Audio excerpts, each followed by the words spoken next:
Welcome, everyone, to today's episode right here on the Rachel Vargo podcast. If you're tuning in live on Facebook or YouTube, be sure to hit that subscribe button and also hit the bell so that you know when I go live.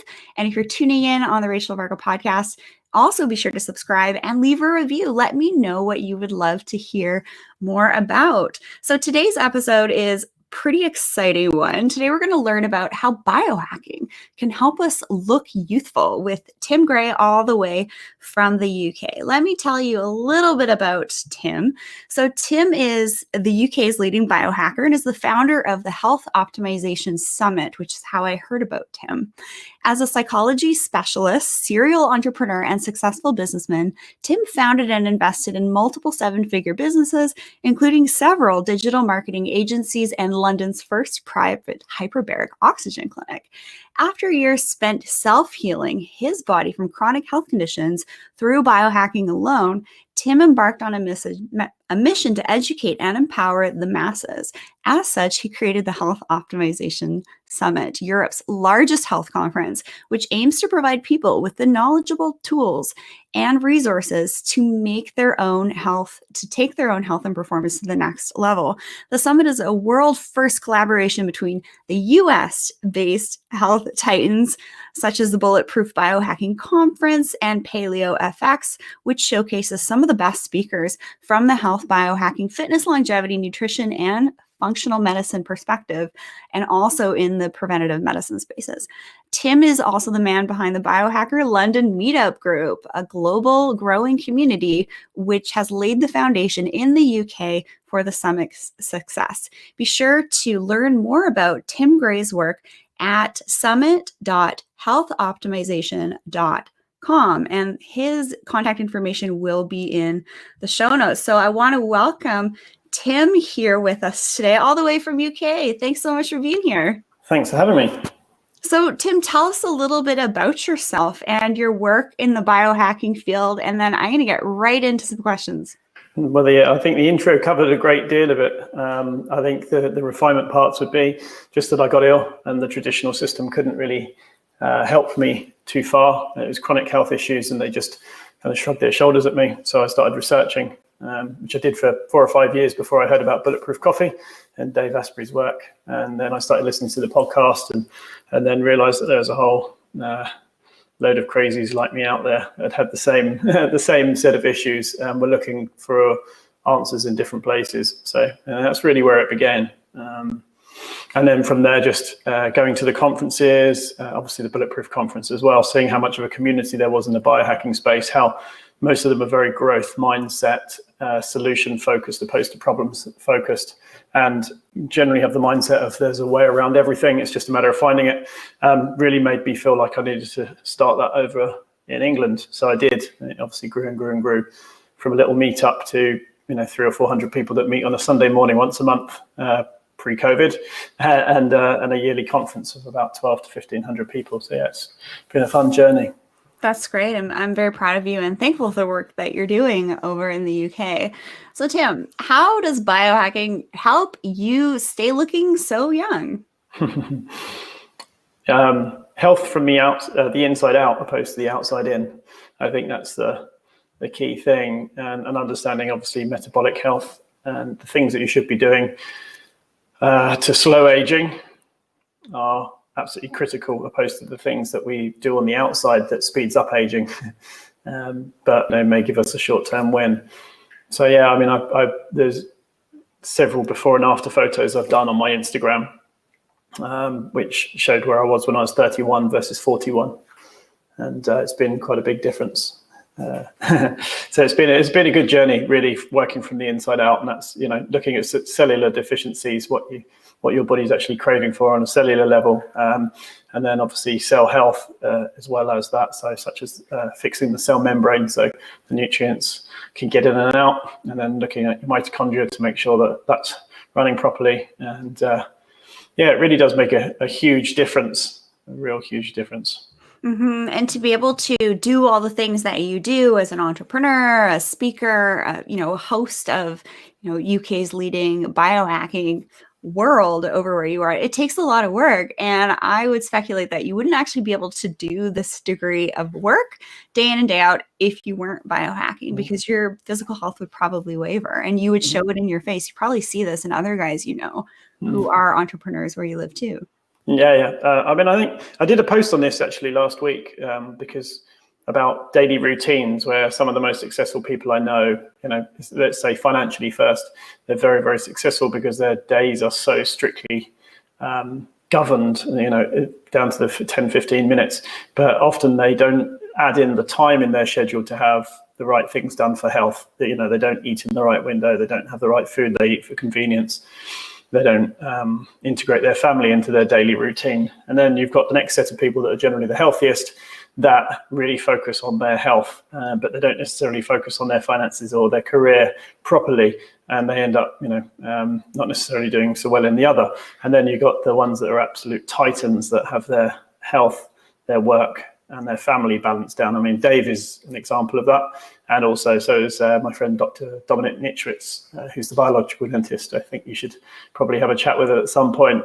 But they have their routines down, and they respect their body, they respect their time, and they respect their family. And as a result, it comes together as the perfect set. So I really think that that's a key part of psychological health, physical health, and respecting your time. And I think the people that aren't successful with their health or with their finances or with their family are literally just running around like crazy with no strategy and not respecting any of those things. So it's really is a big difference. And when I look at friends that I went to school with, and being 41 now, a lot of them have aged a lot quicker than me. A lot. Admittedly, they have children, whereas I don't. So I've had the luxury of pretty epic sleep pretty much my whole life, especially over the last 10 years where I've been optimizing it. So I think that again is a big clue for slowing down aging and having longevity by respecting and optimizing your sleep. Mm-hmm. Yeah, definitely. We both have our Aura rings on. And what we do is what we can do with these rings, if you don't know what the Aura ring is, we can actually track our sleep and see, you know, what's going on. And then we can actually sometimes even modify our day the next day, depending on our readiness score, and knowing when to push ourselves and when to rest and recover. I think that's really important to not necessarily have like a rigid daily routine, but to give yourself the grace to know when you might need to just dial back a little bit and maybe support other aspects of your health and well-being. So go ahead. Yeah, I was just going to say you're absolutely on point with that, where you say about the readiness score, for instance, you know, if you've pushed it the day before, for instance, if you have drunk or if you have exercised too late in the evening, your readiness score will say the next day and says it's a recovery day. So you know not to push it, you know not to work out. But on the days where your sleep score is good and your readiness is high, you can say, actually, I'm going to push it in the gym today. So it's really nice to let you know, as opposed to just going, I've got to power on, I've got to do more, I've got to do more, I've got to do more, to the point of burnout, which I find very typical for people in the biohacking space because they're an all in or nothing type. So having something like the Aura ring really does bring you back to focusing on the data, which keeps you in check, opposed to just, you know, plowing on. Yeah, absolutely. So we have individuals like my dear husband. He's a 6-time pro world champion, kickboxer, MMA fighter for some of the biggest organizations in the world. He is a pretty superhuman individual because he's incredibly intuitive with what's going on with his physical body, his mental state, all of the time. So some of us do have a little bit more of a gift in that way of being able to really go within and take those cues. And then others of us, we like to kind of have the tech and the gadgets to sort of help us out a little bit. So, you know, props to you if you don't need to go down the biohacking rabbit hole to solve your problems. But this is, I think, the way of the future of beauty, to be honest. You know, it's quantifiable and it's solution focused, and it leaves the biases at the door. And you explore what works opposed to what we're told works. So I think, what we're told works. Oh my gosh. So Canada's food guide a long time ago told us to eat all the grains and all the dairy and all of this stuff. So just because we're told to do something by an influencer or someone we've heard, you never really know what that background agenda is, so that when you have your own data to go on, it's actually quite empowering. So, Tim, I wanted to ask you, what are a few of your, very kind of holistic favorite body, mind, spirit, and energy alignment practices? I'm all about promoting alignment of our body, mind, spirit, energy in order to achieve a higher level of beauty and radiance, because looking good is not just skin deep. It's really actually what's going on in the background on the cellular level. So what are some of your practices in each of these different facets? It's a very, very good question. I think over the years, there's been so many changes. It's been compounded, I guess, to the point so a lot of them I take for granted, but I have them in my daily routine. I have a checklist that actually I run through every day of my life. The first thing is obviously waking up and having first light from sunrise. If it's bright enough, then I do that. And obviously first light is the best to reset your circadian rhythm, which obviously is great for hormone balancing.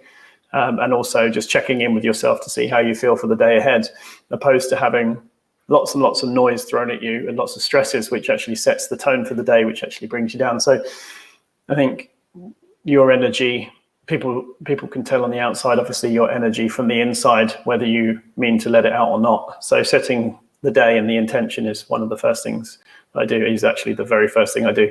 And then I support myself with... I want to talk about your grounding ritual that you do every day. And yes, I did it today, but tell us what you do to ground in the morning, because I love this. Let's just kind of get just like a little bit woo, but throw some science in with it. Yeah, sure. I mean, after I've hydrated, and I do have it with minerals, I have reverse osmosis recharged water, which is mineral rich, and I use hypertonic in that. I then come downstairs and I make my bulletproof coffee and get out in the garden, and I go barefoot on the grass. And now, when we're barefoot on the grass or in soil or swimming in the sea or connected to the earth, there's actually a flow of free electrons that we get. It's part of the reason why our feet sweat so much, because it makes moisture, it makes us better connected to the ground. Those free flow of electrons actually pair with free radicals, or should I say, pair with free radicals, sorry. And what that does is that neutralizes them, essentially, which reduces inflammation and also completes the electrical circuitry of our body. So it really does reduce inflammation very quickly. There's been several tests with groups of people done, I wouldn't say studies, not that far, to show how it reduces inflammation, how red blood cells actually become equidistant opposed to clumped together. I love this. So you sent me the resource for groundology.com. And so I saw those slides you're talking about. And it's almost like when you look at the red blood cell in the ungrounded individual, the shape of the red blood cell isn't really as uniform, but it's the ionic interactions between other red blood cells around that's interesting. So in a highly ungrounded individual, those red blood cells are going to be kind of like stacked on top of one another. It's going to be disorganized. But then in the blood sample of a grounded individual, there's just perfect spacing between all of the red blood cells. So just imagine if we can see that in slides of our blood, what else is happening on the ionic regulation sort of alignment and balancing act. It's pretty cool. It's what happens on a cellular level, and it's all about, well, we're electrical creatures, and balancing the electric part of us is an important part of the equation. And that's why minerals or electrolytes, obviously, you can tell from their name, it plays a massive part in this. And then obviously grounding goes with that. And then we get the photons from the sun, which I guess you could call the positive part of the battery, and the earthing is the negative part of the battery. And we're a biocircuit board in between the two, which is the way I heard Dr. McCullough mention it once upon a time, which it really resonated with me. So while it may sound woo, actually it's very quantifiable. And I think when you see it on a red blood cell level in live blood analysis, you can actually see what happens to the blood. Then it's like, actually, I'm quantifying it just like quantifying my sleep. It's like it's a gauge to optimize from. Whereas just guessing, I feel good when I do yoga in the park, that's great, but until you can actually see it,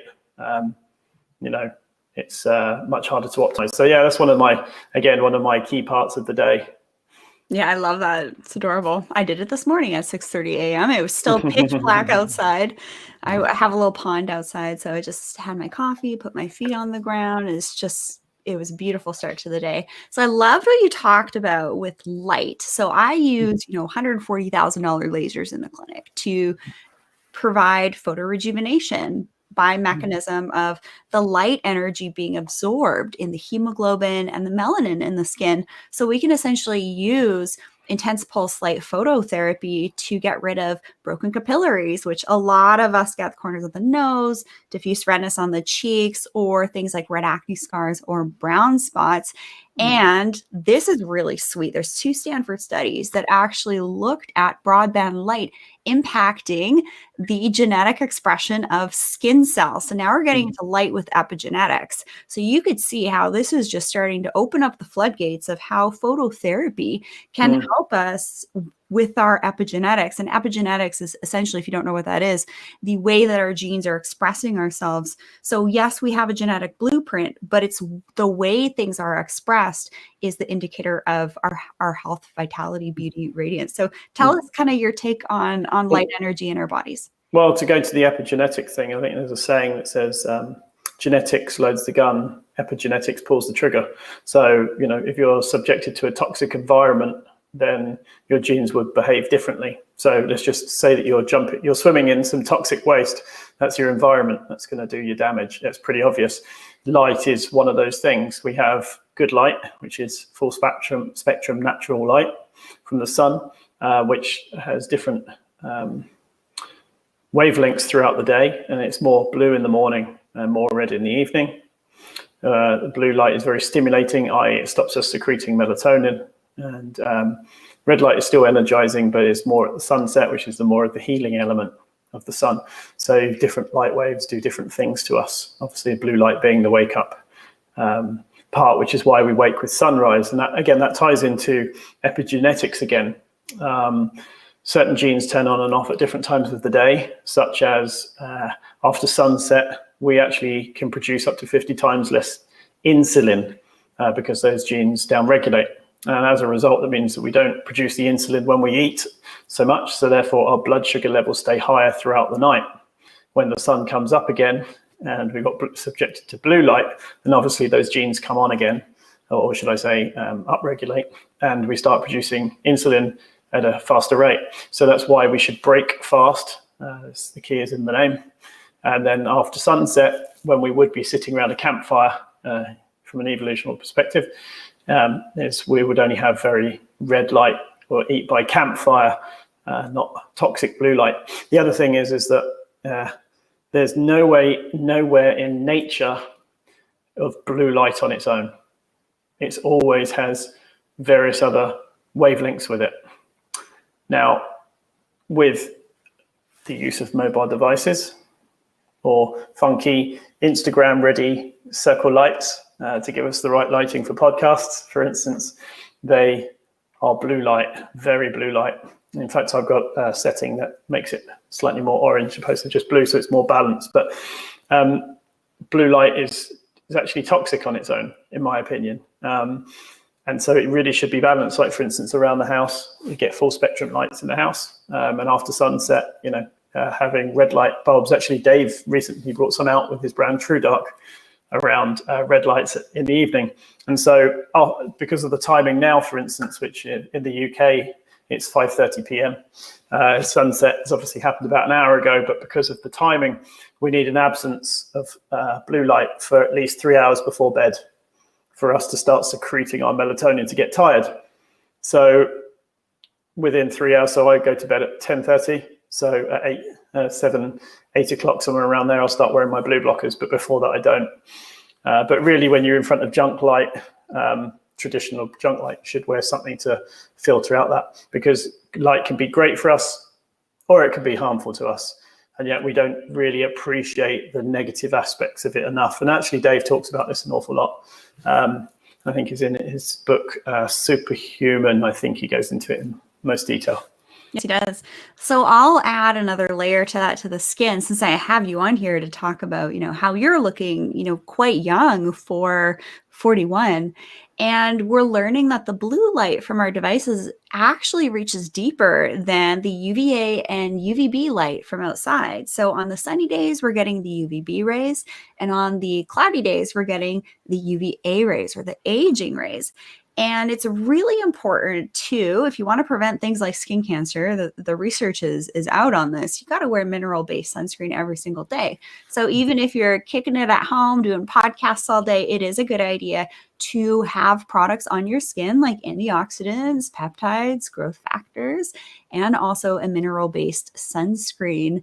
And yeah, it's pretty crazy what we're learning about the implications of blue light on the skin. And I'm also noticing that from mask wearing, I'm seeing a little bit of an uptick in my clients having more pigmentation on their cheeks because their masks are rubbing off their products. And then they're either getting blue light exposure outside. So had you heard about the blue light impacting not only our hormones and via mechanism of our eyes, but also the skin directly? I have. I mean, I haven't read a great deal about it, but I mean, I read 3 to 5 articles a day. I read a book every single day, well, not a whole one, but I read every single day and keep up to date with the main podcasts. And there has been some talk around it, but again, I can't talk about it in any detail. Yeah, well, that's my wheelhouse. So I give you guys the lowdown there. Actually, you've actually inspired me, Tim, to write a paper on grounding and potentially the effects of creating more organized collagen in the skin. So if we have the ability to see with that red blood cell sample, the more uniform organization of those cells, I postulate that there absolutely will be a tie-in to things like elastin and collagen, which are what make up our soft tissue. So what's the best thing you've done to stay looking so young at 41? It's a combination. It's all the things that add up, really. I think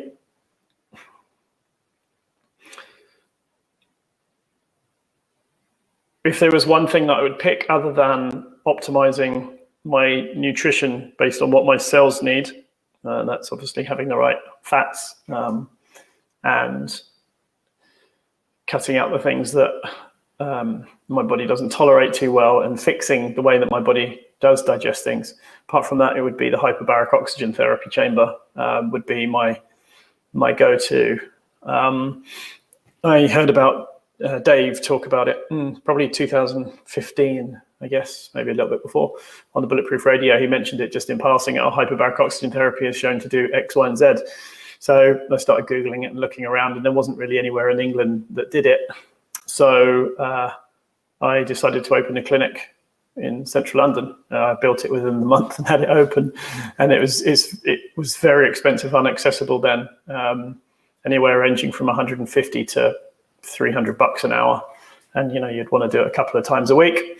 So when I opened the clinic, obviously I had free reign of it, which is amazing, and we filled the clinic up very, very quickly. In fact, it's grown significantly since the hyperbaric as a modality since then.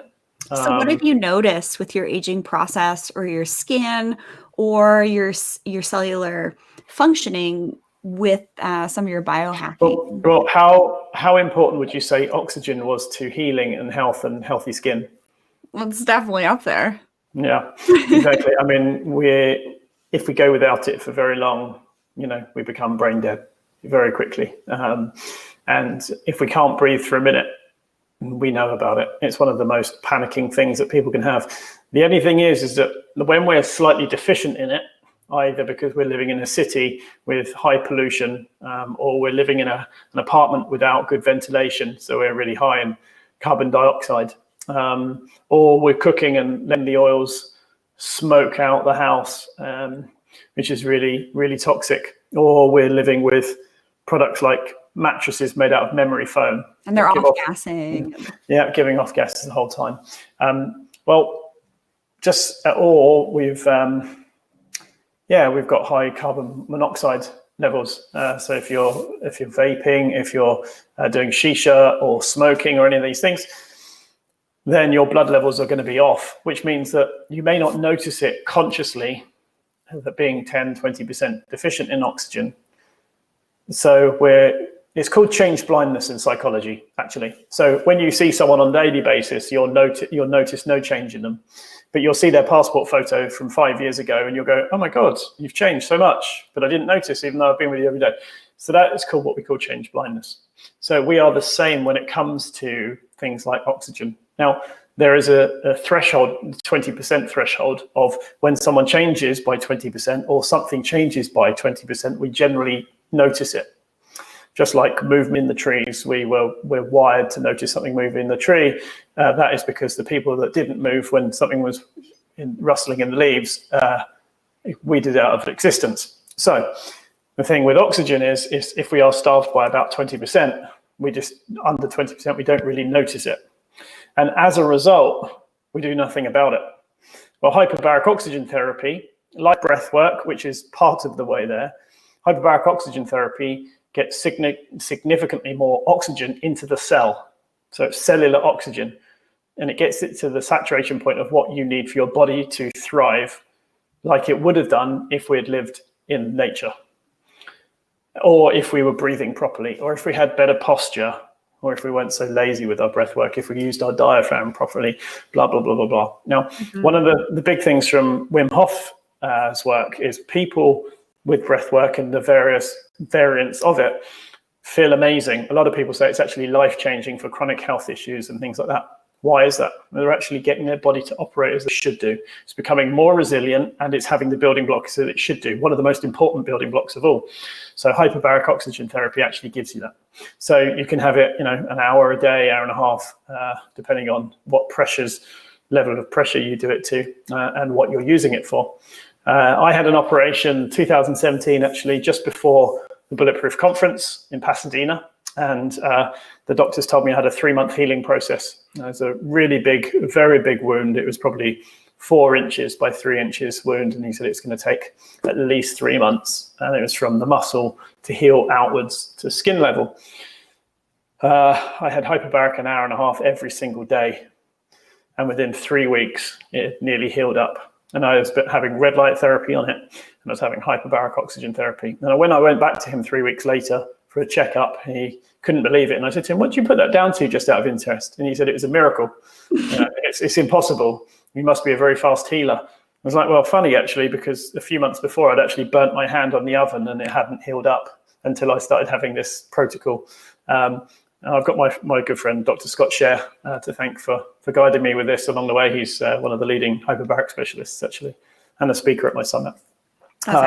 So I would say having the right building blocks in place, like hydration and minerals and air, clean, good quality air, will help your body flourish as it should do, which will rejuvenate you.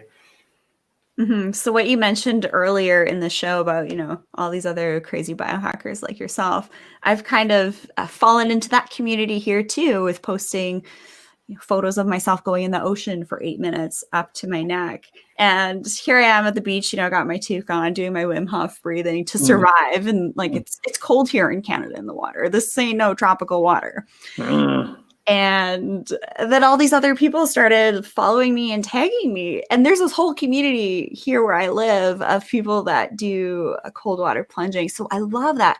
And what's really cool about it, when you can start to stack these different biohacking things, like using my red light therapy morning and night to kind of wake myself up, but also to get myself settled by the end of the day, tracking your sleep, taking your collagen, making sure you're exercising in the way that's right for you, doing certain gut tests. Like, this stuff is getting more economical and affordable than ever, which is amazing. Yeah, it is. Yeah, I mean, it's a really interesting point. It's probably my most asked question, actually, is biohacking is for rich people. Well, actually, it's not. You can replace pretty much everything with nature, but it's about if you have a deficiency in sunlight, standing in the sun for the afternoon won't necessarily help fuel that deficiency of red light that you need for your mitochondria.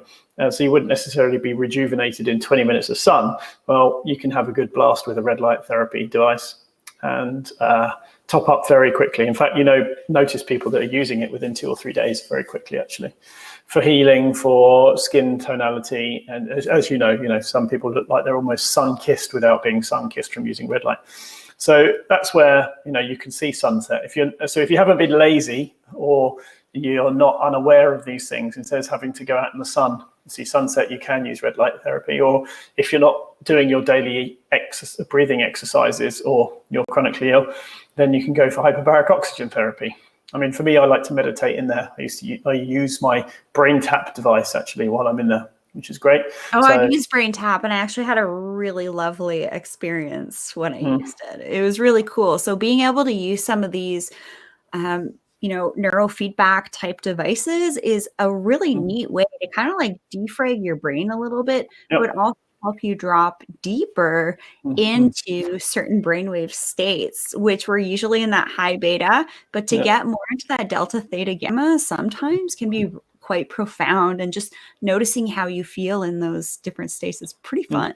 Yep, it is, yeah. So that's where, I like using the term stacking biohacks a lot, because why just do one thing at a time? If you've tested one thing on its own, like for instance, hyperbaric, and you've used it for a month or so, and you feel great after doing it, okay, that's great. Well, how about using that and then adding to it and adding to it and adding to it?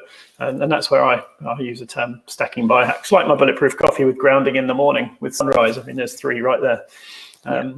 So this is a really good way of getting good wins very quickly. What do you do for, your mental health, your spiritual well-being, to keep yourself aligned, especially during, some crazy times where we need to stay most grounded, centered, balanced, and aligned as possible in order to navigate these times and not have our physicality waver? Again, it's a very good question. I'm going to go a little bit more technical and less emotional and more logical on this. So my friend Martin Tobias, who was the CEO of Upgrade Labs, he once told me about a book called Thinking in Bets. And it's by a female world-leading poker player. Anyway, so he didn't realize at the time when we were sitting in an Uber going across London how much of an impact just the few things that he told me about the book would have, let alone when I read it and then listened to it several times. What it is there's 2 points I'll give you from it, which will tell you why my mind works the way it does in these. One is too many people, when you say to them, the first point actually would be, what are the odds of this happening? Number one. So for instance, if you have 100,000 followers and you get one person a day heckling you or calling you out or whatever it may be, that's one a day. Now, you might be subjected to that one a day, so you'll think, actually, I'm getting a lot of hassle here. But in the grand scheme of things, with 100,000, that's very little. It's very, very little. Whereas when you had 30,000, you might get one a week, you see. So the thing is, we're subjected to that one a day, so therefore we think it's much greater than it actually is. But when you look at it in the sum, so for instance, if you have a hand of cards that is an 80% chance of winning, that's 800 times out of 1,000 you're going to win. That's 20 times, 200 times you won't. So you keep on playing that because you know it's going to win. Okay, so that's point one. When you have 5 or 6 hands that lose with that hand, you don't go, okay, now I'm going to change tactics, because you know that you're going to win 800 times out of 1,000. So first of all, the understanding the odds and calculating the best of those the best you can, that really does take the emotion out of something or other. Now, taking the emotion out of these things for mind, body, and spirit, and alignment is absolutely critical, because you know when something gets you and you feel that pang, you're like, suddenly all logic goes out the window and you can occasionally fall apart emotionally and have a tough time of it. But whereas if you take it back and think logically and go, actually, what are the odds of this? That actually takes the emotion out and helps you be centered and think logically, like a friend giving you advice about something. They always seem to be bloody right. And when you give someone advice, it always seems that your opinion is right for them, but you can't do it for yourself. So that's the point one. The other point was from the book was that when you say to someone, what was the last bad decision you made? They will tell you something, and it's usually based on the outcome of that decision. So for instance, instead of saying, I hired someone and it went wrong. Therefore, it was a bad decision hiring them. Well, you might have done your due diligence on hiring that person. It might have been an amazing decision, but the outcome was unfortunate because of some other reason.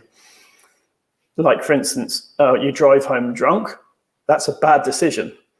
It's just a bad decision. If you got home, that was a lucky result. It was a good result from a bad decision. Doesn't mean that it's the flip. A good decision equals a good outcome. Do you see? So detaching the decision from the outcome is another thing. So I'll close off on this part. The point is that when times like this are going on, and with lockdowns and lack of social connection other than on Zoom and things like that, and it can become quite tough for a lot of people. You think for a second, right, what are the options here? What are the odds of that being the right one? And then I'm going to take a decision knowing that I've put my thought into a logical process of the chances of that being the right decision, knowing that if the outcome isn't good, then I've done my best in that process and detaching the emotion from it. Therefore, I can remain centered and be logical in my decisions while still enjoying the ride. I know that was a long answer, but really, as a biohacker that is interested in data, it's important for alignment to use the way that your mind works to live, to practice what you preach. And that's the way that I do that pretty much in every case. So with our summit, and I'll give you one application of this, our summit, it got to the point where COVID was still a problem. We were scheduled for September last year. And it was like, everyone was like, oh my God, this is happening, that's happening, it's going to be crazy. I was like, okay, what are the options here? Boom, boom, boom, boom, boom. What are the potential choices? Boom, boom, boom, boom, boom. What are the chances of that being the right one? Okay, we go with that. Tick, done. Completely unemotional decision. And that helped me keep very centered and aligned with my purpose. So I hope that explains it in a very long-winded way, but as a biohacker in the mindset. I think that's fantastic. And I'll add another layer onto that. The fact that what I'm noticing, because I work with a lot of clients from all over the world, both online through virtual skin consults and rejuvenation planning and all that, and also in person. But realities for different individuals are different. There's multiple realities happening at different times for different individuals. And, there's some people are even saying there's tears in our reality and things are really changing right now. And I just want you all listening to just kind of tune in for just a hot second here. Do not be surprised in your interactions with people, places, and things at this time. And just do the best you can to look after yourself, body, mind, spirit, energy. Take everything that Tim has shared with us today and see how it can apply and benefit your well-being. And also, I really want everybody to start to tune into Tim Gray's work, because I'm really inspired by the content you're putting out, by getting more people to ground and getting in nature. I think that's really key. So, Tim, tell us how we can work with you, how we can follow you, and how we can support you. My most active place is Instagram. So that's Tim Biohacker, all one word. Also the Health Optimisation Summit in London. We're just looking at some other countries as well at the moment, but waiting for this little virus to be gone first. But Instagram is the main place. Perfect. Well, yeah. If you want to check out the summit, it's summit.healthoptimisation.com. But we have an S because we're British, not a Z. Right. And you also do one-on-one work as well. I do, yeah. I do. I call them biohacking consults. It's more like looking at your daily routine and see that it lines up with nature. Yeah, I think that that's fantastic. And the more that we can get aligned with the frequencies of the earth and everything else that's going on around us, I think that's going to better support everything on a cellular level, from our mitochondria, the way that our nervous system is functioning via the mechanism of electrical charges, and helping to keep things balanced so that things don't get out of balance. So I wanted to thank you, Tim, for joining us today. And I think this is great, from one corner of the planet to the other, we're helping each other out. And yeah, for you all tuning in today, please don't be a stranger. please reach out to me. Send me an email with your questions at info@rachelvarga.ca on all things skin, aging well. And of course, I offer one-on-one consultations at rachelvarga.ca to help you figure out which at-home and in-clinic options can best help you. And I think what biohackers have really kind of tuned into, and people like my husband, is they're really kind of going within. We're not necessarily looking at all of these different external things to support us. We're really taking the time to take charge of our health on the inside and out, and, you know, clean up our act and our environments. So do you have any final words for us today, Tim? Not really. I think we've covered a good amount. It's always think, what would our ancestors have done to survive to get to this point? That's always the biggest question in everything. Yeah, definitely. Like hanging out at the campfire. I've been playing a lot more of my guitar lately and getting back into things like that we used to do, as opposed to being on our smartphones. And just a tip, I actually lock myself out of using my apps from certain times of the day and give myself an hour of screen time a day. And I recommend that you all do the same thing so that you aren't constantly inundated with other people's reality and are more aligned with what's right for you in just the right way for you at just the right time. So thank you so much, Tim, for joining us today, and all of you tuning in here on the Rachel Varga podcast. Don't forget to subscribe, hit that bell notification, and like the video and share Tim Gray with your friends in this episode. And we'll see you guys in the next episode. Thanks so much, Tim Gray, for joining us today. Thanks for having me.